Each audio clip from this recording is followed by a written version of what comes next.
Hi everyone, my name is Nick, and this week's plant of the week is Philodendron bernardopazii, formerly known as Philodendron superbum. This is a really fun climbing philodendron that sports these beautiful elongated leaves that also have these really fun lobes that kind of come up like bunny ears above where the petiole meets the stem. And as you can see, as this plant climbs higher or gets more mature, the leaves get more pronounced with that length and the lobes, which I think is really fun. And also a great specimen to grow up a moss pole, as you can see that I have here, although I do have to extend it as soon as I possibly can. So this philodendron is native to Brazil, and this, while it might not be the most inexpensive philodendron on the market, it's definitely not the most expensive by any means, but rest assured if you get your hands on this, I think this is a really excellent aroid for the beginner aroid collector or somebody who wants to branch out with some more interesting philodendrons. This one is actually just a cutting off of another Philodendron bernardopazii that I have in my home, which between you and me, I think at this point I prefer this cutting over the parent plant. It looks a little bit better in my opinion. But both of them I've had under my care for over a year at this point, maybe even two, and they've been very rewarding houseplants to grow. So just like many other philodendrons, this one thrives in medium, indirect sunlight. In low light, it might not grow to its fullest potential. The leaves might not get as beautiful and mature.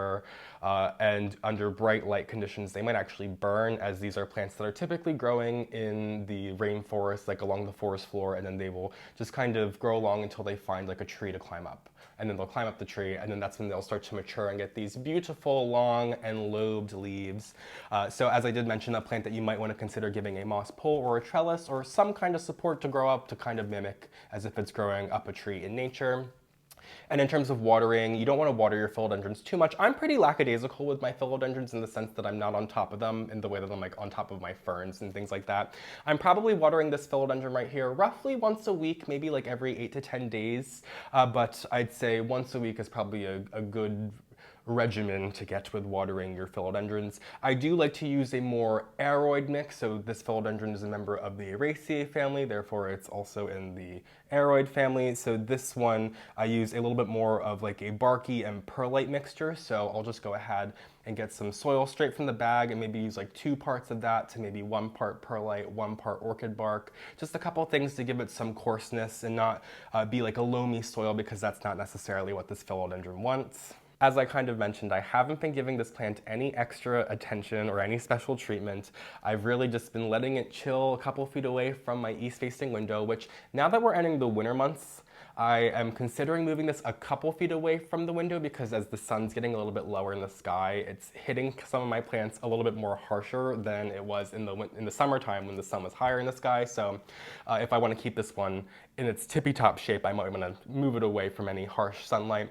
And you could go ahead and give this some extra humidity. It would really appreciate some air movement. That's something I should really probably consider giving to this plant, but it's been doing totally fine with standard household humidity, so not something that I'm worried about. But if you want to be the very best plant parent you can be, you probably would like to keep this one in a higher humidity area. About the air movement though, I really should consider giving this some extra air movement, because that's something that really keeps pests at bay when there's constant movement going on with the leaves. I feel like the only bad thing I have to say about this philodendron, it's been decently a pest magnet as far as philodendrons go. The spider mites love the new leaves on this plant. If a new leaf is coming out on this plant, like this is the newest one, I usually will just go ahead and wipe it with just like a paper towel that I've soaked in rubbing alcohol, just to get them all, clean them off, just in case there's any there. It's something I find pretty often. And also the thrips. I'm not a big fan of the thrips. Nobody's a big fan of the thrips, but they do seem to enjoy this plant as well. You can see on like some of the leaves, I feel like maybe this one in particular, I'm not sure how well you can see since you are a couple feet away from me, but this is one that kind of got a little bit of damage from the spider mites that I didn't notice when it was a new leaf. It was pretty bad.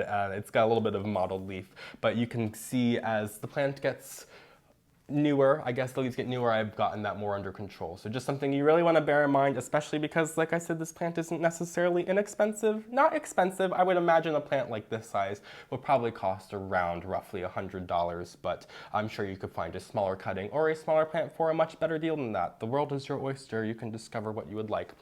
But as far as fertilizing this goes, I'm only fertilizing this in the spring and summer. I only fertilize my plants once they've been in the same pot of soil for over a full growing season, because when you repot a plant with fresh soil, it has plenty of nutrients in it, and you don't want to over fertilize your houseplants. But once you've had them in the same planter for a full year's time is when you're going to want to really consider going ahead and freshening up that soil.